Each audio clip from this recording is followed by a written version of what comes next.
Hey guys, and welcome to our YouTube channel. In this video I'll be giving you a tutorial on how to save your list of places on Google Maps. So first of all, you click on the Google Maps app and then you search for a place. Let's say London Bridge.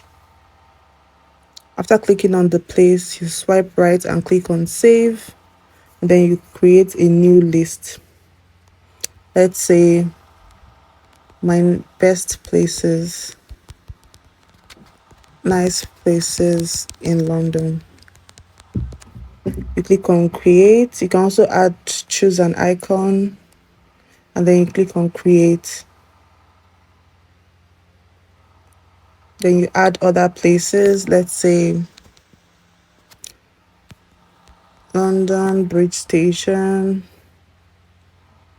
Save to my best places. You have 2 places now, and then you can keep adding. Click on add, and then you keep adding your locations. Let's say Trafalgar Square. It's added, and so on and so forth. That's how to add places to a list on Google Maps. I hope this video has helped you out. Don't forget to give this video a big thumbs up and stay tuned for more tutorials in the future.